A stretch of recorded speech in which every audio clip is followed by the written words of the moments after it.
Gardening, it's messy, and assuming you want your plants to thrive, it often involves water. Also, people who actually plan their garden, they tend to like to write those plans down. Although I've always been pretty haphazard with my garden planning, I am an obsessive compulsive collector of notebooks.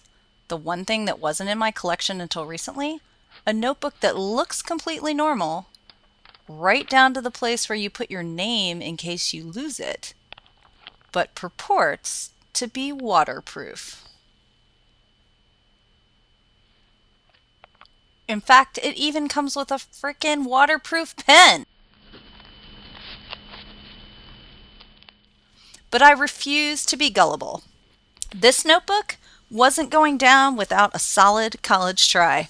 Sure, the paper feels a little different than your average pastel colored legal pad that you snag from the office, but if I couldn't make this thing work under some trying circumstances, I was going to lose faith and quickly.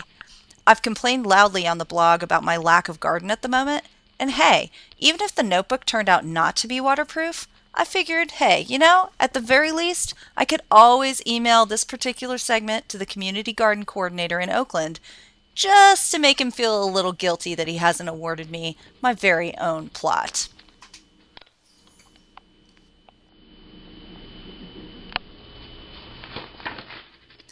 Now, in California, we don't actually have rain.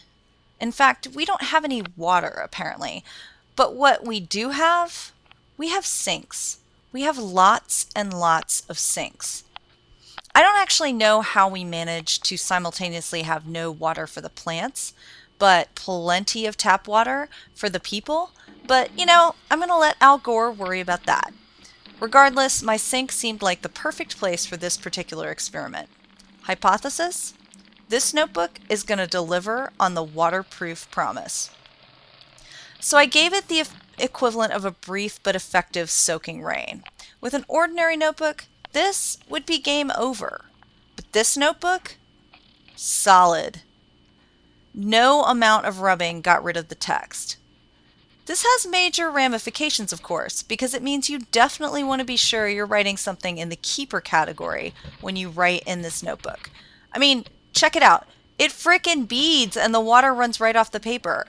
Your normal legal pad, yeah, there might be a little bit of beading going on, but most of it's going to soak in and whatever you wrote is going to be all over the place. So don't be using this paper to write down any secrets that you might want to take back later. You're just going to get yourself in trouble. But what if you left the notebook under your tomatoes, watered them, and then realized you still needed to document the number of zucchini blossoms just waiting to get battered and fried?